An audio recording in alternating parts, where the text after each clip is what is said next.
07730 a la York Menorca, Islas Baleares, España. Más textos disponibles en Simba. 2. Es evidente que el hombre se acostumbra a todo. Ama con delirio a su esposa, a su hijo, a su madre, cree que si la muerte le arrebatara el objeto de su amor, no podría sobrevivirle. Y llega la muerte al cabo, y le lleva la prenda querida. Y no se muere, la llora una semana, suspira un mes, viste de luto un año. Y con el crespón que arranca de su sombrero a los 13 meses, desarraiga de su pecho el último recuerdo doloroso. Vive en la opulencia, contempla la miseria que agobia a su vecino, y cree de buena fe que si él se arruinara sucumbiría al rigor de la desesperación antes que aclimatarse a las privaciones, a la levita mugrienta, a la estrechez de una buhardilla y, sobre todo, al desdén de los ricos. Y un día la inestable rueda da media vuelta, y le coge debajo, y le desocupa los bolsillos, y le desgarra el frac, y le reduce a la más precaria de las situaciones. Y lejos de morirse, frota y cepilla sus harapos, devora los mendrugos de su miseria, y con cada humillación que le produce el desprecio de sus mismas hechuras, más afortunadas que él, siente mayor apego a la vida. ¿Quién se imagina, porque nació en América, que sin aquel sol, sin plátanos, sin drill y hippie, japa, fenecería en breve? Y la suerte le trasplanta a la mismísima Laponia, y allí, bajo una choza de hielo, sin sol, chupando tempanos, royendo correas de bacalao y vestido de pieles, engorda como un tudesco. ¿Quién otro, artista fanático, gana el pan que le sustenta vergando pipas de aceite o pesando fardos de pimentón? Y si así no fuera, si Dios, en su infinita misericordia, al echar sobre la raza de Adán tantísima desdicha, tanta contrariedad, no hubiera dado al hombre una memoria frágil, un corazón ingrato, un cuerpo de hierro y una razón débil y tornadiza, como llegaría al término de su peregrinación por este mundo pícaro sin ser un santo? 3. Pues bien, esta misma ley, que tal se enseñorea de nuestro corazón y de nuestro temperamento, por su propio e inatacable origen, se impone también al humano criterio y le obliga a aceptar como casas corrientes los absurdos más peligrosos. No es otra la razón del baile, como fórmula solemne del regocijo social en la Europa civilizada, donde, oficialmente, el rubor, la compostura, el decoro de la doncella, tienen un culto. Ni me explico de distinta manera la causa de que en esos certámenes lujosos de la escogida sociedad, sea la mujer casada la que da el tono en salones, espectáculos y paseos, con pleno, omnimodo, amplísimo consentimiento de su legítimo consorte. Y ahora que estamos en nuestro terreno, discurramos sobre este hecho tan notorio como trascendental. Y pregunto yo, ¿para qué se adorna la mujer? Y me responden todas ellas. Para embellecer más y más nuestros naturales atractivos. ¿Y por qué queréis embellecerlos más y más? Vuelvo a preguntar. Por rendir culto a un sentimiento de amor a lo bello, que es innato en nosotras, vuelven a responderme, por parecer bien, como se dice vulgarmente. ¿Y qué es eso de parecer bien, tratándose de la mujer? Insistió. Causar cierta complacencia en los hombres de buen gusto, y la mayor curiosidad posible en las mujeres de nuestra esfera, me responden aún. ¿Y qué pasa por los hombres cuando se deleitan en la contemplación de los hechizos de una mujer? Aquí callan estas, quizá por ignorancia, acaso por prudencia. Pero callan. Mas, en su defecto, responde la experiencia de mis francos lectores. Un deseo más o menos vehemente, más o menos pronunciado, de esos 4 mismos hechizos. Luego, concluyo yo, la mujer que adorna sus naturales gracias con el fin de embellecerlas más y más a los ojos voraces de los hombres, si deliberadamente no provoca el asedio de estos, da, cuando menos, ocasión a él. Esto es lógica pura. Ahora bien, no tengo inconveniente en admitir esta conclusión para la mujer soltera, que, al cabo, con ese anzuelo se pescan casi todos los maridos. Pero la que ya le tiene, debe ostensiblemente aceptarla para sí. Puede, acaso, sin su propio desdoro. No, seguramente. Y aquí me sale al encuentro un hecho que se está dando testerazos con esta ley. Mientras la mujer es soltera, las faltas que cometa refluyen sobre ella exclusivamente, y nadie más que ella paga, a costa de su porvenir, las flaquezas o debilidades de su fortaleza. Pero desde el momento en que se casa, todos sus deslices redundan en desprestigio, en desdoro de su marido. Pues bien, el hombre sabe esto, como que en su egoísmo lo ha dictado él como una ley social.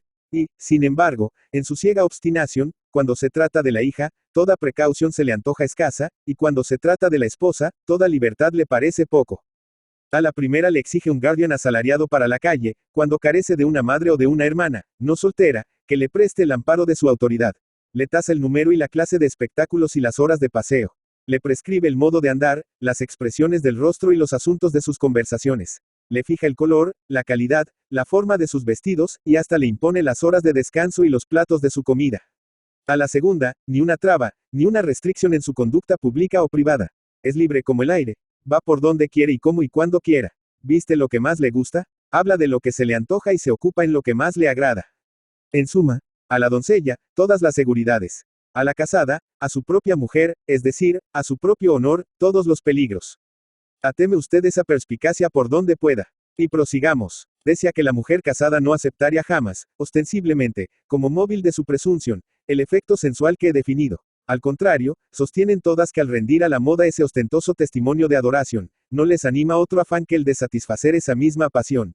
Que visten, que bailan y que pasean como el gastrónomo come y bebe el sediento y estudia el sabio.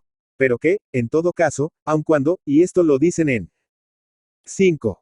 Confianza y muy bajito, aun cuando el efecto que causan en el otro sexo sus exhibiciones y coqueterias les fuera previamente conocido, ningún peligro corrían en ello, ni tampoco sus maridos, supuesto que el sentimiento de los deberes, su educación, etcétera, se opondrían, y que es un agravio hasta hacerlas capaces, por un instante, de exponerse siquiera a, y que su distinción por arriba, y que su dignidad por abajo.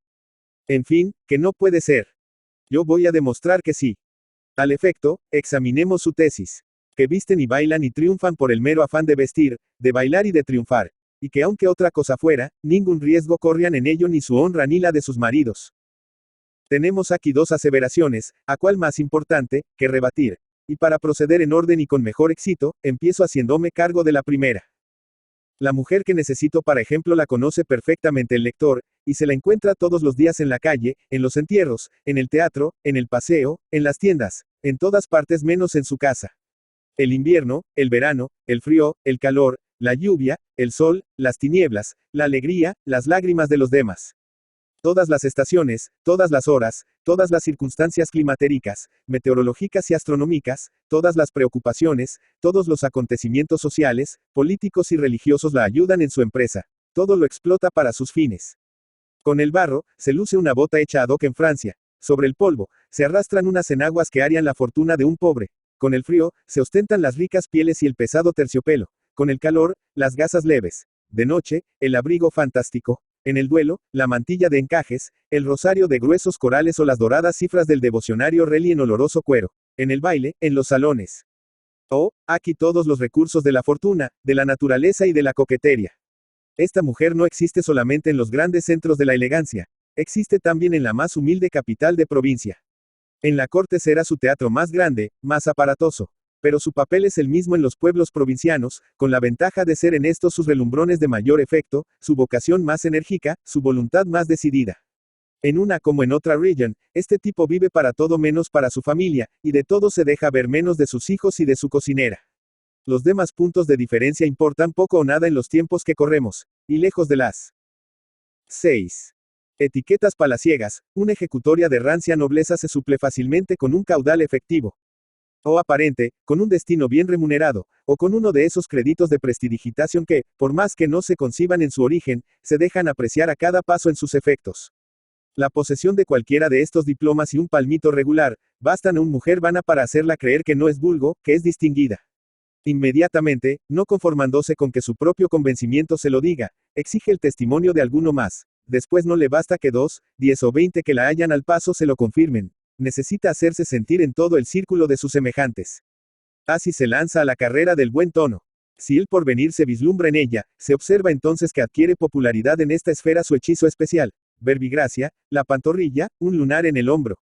Algo que pertenezca al catálogo de lo oculto y a la jurisdicción exclusiva de los ojos de su marido. Es de advertir que cada mujer de esta madera tiene su especialidad por el estilo, y también es de notar que no ignora que los hombres la conocen en todos sus detalles. Y que no la conocen estos por haber sondeado con ojo profano los misterios del tocador, sino porque ella la ha puesto coram populo con la frecuencia necesaria y en ocasión oportuna. Así las cosas, necesita popularizarse toda entera, y, por ende, aspira a que de ella se hable como del sol, que nadie ponga en duda sus resplandores, a que sean proverbiales su belleza y su elegancia, hasta entre aquellos que no la han visto.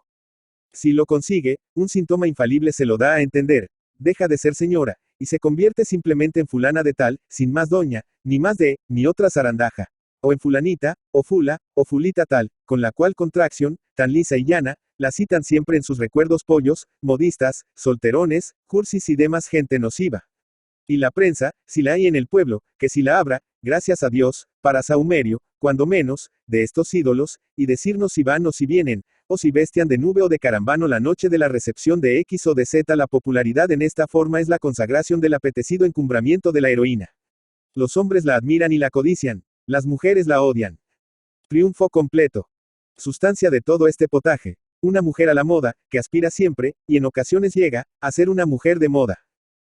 Esta aspiración significa una lucha sin cuartel con todas y cada una de las mujeres que se dirigen al mismo fin, y con las que él han llegado ya. Arrancar a estas el cetro y conquistar a todas ellas su corte, o sean sus apasionados satélites.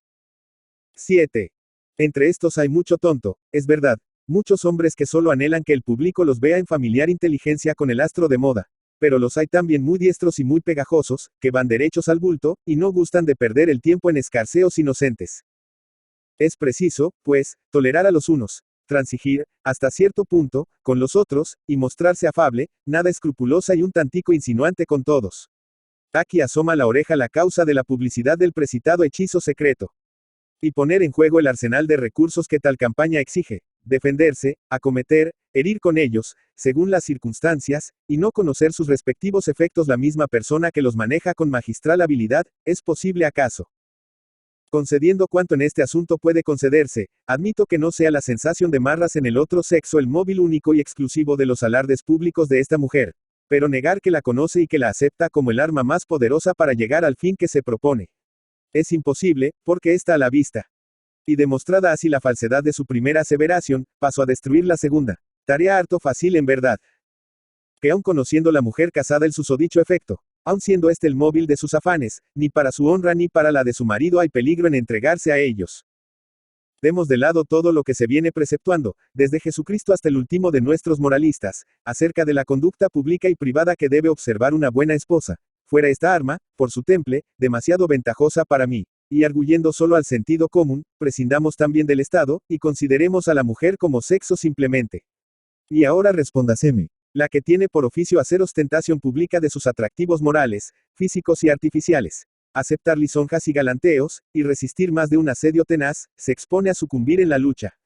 Es evidente que sí, y aunque la historia de la humana debilidad no lo enseñara, me lo confirmaría el hombre mismo, el vencedor en esas luchas, poniendo un guardián a la virtud de su hija, de cuyas fuerzas desconfía, porque las ha probado en otro terreno análogo. Y si la hija es débil, porque no ha de serio la esposa joven. Tienen 8. ¿Acaso distinta naturaleza? Pero aún quiero suponer, cerrando los ojos a la elocuencia de los 1000 desastres conyugales que recuerdo, que todas las mujeres de moda salen vencedoras e incolumes de sus luchas. La fama que en ellas adquieren pregona la posibilidad, y, muy a menudo, las probabilidades de todo lo contrario. Una mujer casada, como la del tipo que nos ocupa, lo primero de que prescinde es de sus deberes domésticos, de los derechos, de la autoridad, de la consideración, de todo lo que se refiere a su marido. Pues este síntoma, según Balzac, hombre competentísimo en la materia, se presenta siempre que la mujer está resuelta a profanar la fe conyugal. Y no es lo peor que lo diga él, sino que los hechos comprueban, con una precisión horrible, la exactitud de la máxima. Cayo, en obsequio a la especie, la definición que da el mismo filósofo de la mujer que vive, como esta, de sus vanidades mundanas, sus adjetivos sacan sangre, y yo no soy cruel. Recomiendo, en su defecto, la no menos autorizada opinión, aunque más suave, del sublime Cervantes, a propósito del mismo asunto. La buena mujer, dice, no alcanza la buena fama solamente con ser buena, sino con parecerlo. Verdad es que las aludidas podrán objetar a este sabio dictamen. Nosotras no buscamos buena fama, sino que, conservando la que ya tenemos adquirida, vamos, en alas de nuestro gusto, por la atmósfera de nuestras inclinaciones. Pero es el caso que el sutil manco, como si previera esta objeción, añadió, para confundirla, la siguiente friolera. Mucho más dañan a la honra de las mujeres las desenvolturas y libertades públicas, que las maldades secretas. Aunque esta máxima es contundente, yo quiero todavía prescindir de ella para dar la mayor amplitud posible a la defensa de las acusadas. Balzac y Cervantes, podrán decir estas, no pasan de ser dos hombres de mucho talento. Según fama, pues nosotras jamás los hemos visto en la sociedad. 9. Y, por tanto, sus opiniones no son al cabo más que dos opiniones particulares. Aceptando yo, por un momento, tamaña herejía, en mi propósito de atacar al enemigo, vamos al decir, en sus trincheras, apelo ahora a la sinceridad de los mismos satélites de esas señoras, o, lo que es igual, sus apasionados, sus aduladores, sus amigos, las personas que más las admiran, a Catán, estiman y consideran, y les pregunto, resueltos a casaros, ¿elegiríais para mujer propia una de esas? Pongo las dos orejas por la negativa. Ergo, no formulo la consecuencia, porque está en la mente de todos, hasta en la de las aludidas, aun desde antes que yo estableciera como premisas los hechos consignados hasta aquí. Una vez demostrada la existencia del peligro para la mujer, es evidente, por necesidad, el del hombre, que, a este propósito, no es más que un cuerpo con la desdichada virtud de reflejar, en tamaño centuplicado, la menor de las máculas de la honra de su adjunta. Habrán observado ustedes que a medida que adquiere popularidad en el mundo el nombre de una mujer, va olvidándose el de su marido, y que cuando la primera está en la cumbre de su triunfal carrera, cuando se la cita en todas partes con la llaneza que más atrás indique, el segundo ha perdido todos sus títulos personales. Verbigracia. ¿Quién es ese sujeto? Pregunto, al pasar junto a uno que, sin saber por qué, me llama la atención. El marido de fulanita de tal, me responden. No tengo más que averiguar. Ya sé que aquel sujeto es nadie, menos que nadie, el que paga los despilfarros de la mujer cuyo nombre arrastra. No puede darse, para un nieto de Caín, una condición más humillante, un desprestigio más lastimoso. Pues esto es lo menos que le cuesta a un marido la gloria de serlo de una mujer de moda, lo menos. 10. Y, sin embargo, con ello habría sobrado para. Les aseguro a ustedes que, pensando en la posibilidad de despertar de un sueño semejante, se concibe hasta la morcilla municipal. La idea de esta posible catástrofe me excusa de extender mis consideraciones hasta los casos de lesión enormísima en el honor conyugal por los propios excesos elegantes de la mujer. El lector, no obstante, puede discurrir sobre este tema, y de su cuenta y riesgo, cuanto guste. Yo, entre tanto, voy a permitirme hacer una salvedad, que juzgo necesaria en mis inofensivos propósitos. Al condenar la pasión desenfrenada del lujo y de la popularidad en la mujer casada, no pretendo someter a esta a su antigua condición de esclava, ni transformarla en beata gazmoña, ni condenarla a perpetua clausura, tan peligroso sería cualquiera de estos extremos como el otro para la felicidad conyugal. El menos severo de los moralistas cristianos, dice, time deumet fac quod vis. En la necesidad de formular yo mi pensamiento sobre el asunto en cuestión, diría algo parecido a este sabio precepto a las señoras mujeres. Cumplid con vuestros deberes de esposas, y después haced lo que os acomode, bien entendido que, sujetándose ellas a la condición de la primera cláusula no me apuraría por verlas disfrutar ampliamente de la libertad entendida en la segunda. Ni la visita, ni el vestido, ni el paseo, ni el mismo rigodón, alicuando, presentarían entonces a mis ojos el menor síntoma alarmante. Sin embargo, antes de solemnizar este contrato, precisaría con toda claridad un punto interesantísimo, para evitar ulteriores disgustos. Yo entiendo por deberes de esposa su atención constante hacia esos 1000 detalles domésticos que constituyen el fundamento de la vida íntima, desde el estrado hasta la cocina, desde los calcetines del niño hasta el ropero del marido. Oh, el marido sobre todo. Sus derechos, su prestigio, nada antes que él. La tan ilustre por el talento como por la cuna, la condesa Dash, dice a este propósito. Tu único, tu urgente negocio, se dirige a la mujer casada, es agradar a tu marido, conservar su ternura y esparcir en torno vuestro una aura de poesía que le impida pensar en otra cosa. Vela tú misma por lo que él tenga en más estima, y no confiesa a los criados el cuidado de su ropa y de su gabinete. Debe encontrarte en todo cuanto le rodee, y agradecer tus cuidados y tu amor. Elijo de intento esta autoridad, porque su doble carácter de mujer y de 11. Mujer del gran mundo, presta al consejo mayor importancia. Las razones en que le funda esta célebre escritora pueden servir a la vez como testimonio de mi sinceridad al proponer semejante plan de conducta. No olvides, continúa, que el marido es el jefe, por Dios y por la ley, por la sociedad y por la naturaleza. Tú eres débil, él es tu apoyo y tu protector. Y nada más dulce que ser protegida por aquel a quien se ama. Conspirando a un fin tan dichoso, no cabe egoísmo en proponer los medios que yo he propuesto, ni aceptándolos es posible verlos por su lado prosaico. De acuerdo sobre este punto ella y yo, firmaría, con la fe de un bienaventurado, el convenio de más atrás. Et si non, entonces, y solo entonces, le diría sin el menor recelo. Haz lo que te dé la gana, entonces, y solo entonces, la vería, sin estremecerme, abarrotar su tocador, porque seguro estaría de que, al encerrarse en él, conforme al consejo de la misma ilustre señora, para asearse, todo le parecería poco. Para pintarse, todo le parecía mucho, fórmula cuya aparente trivialidad abarca entero el modelo de una mujer discreta. Mientras a él se ajustan las de mi cuento, que no se ajustaran, retornan a nos motons. Es decir, vuelvo a mi tema. No comprendo cómo es la mujer casada la que da el tono en paseos, salones y espectáculos, siendo tan notorios los riesgos que en la empresa corre el prestigio de su marido. He dicho mal, comprendo que la mujer casada aspire a esos triunfos de su vanidad, y que a ellos consagre todos sus afanes. Lo que al sentido común se resiste es que lo tolere, y hasta lo aplauda, borrego. Su marido. Por eso dije al principio, y lo he demostrado con un ejemplo más, que el hombre se acostumbra a todo. Ahora, si ustedes me preguntan que como este supremo legislador de costumbres, egoísta y tiranuelo por naturaleza, arreglo las cosas de tal manera, como promulgo esa ley cuya ejecución había de caer sobre su propia mollera a modo de infamante coroza, como, en fin, se coloco, pudiendo evitarlo, en la necesidad de mostrar tan inaudita mansedumbre. Si ustedes, repito, me preguntan esto, tampoco sabré dar una respuesta satisfactoria, porque no soy fatalista. Y a fe que, si lo fuera, nunca podría citar con mayor oportunidad que ahora, el tan sabido apotegma pagano. 12. Quos Jupiter vult perdere, dementat prius. 1870. 13. José María de Pereda. José María de Pereda y Sánchez Porra Polanco, 6 de febrero de 1833, Santander, 1 de marzo de 1906, fue un novelista español del periodo realista, autor de célebres novelas de costumbres.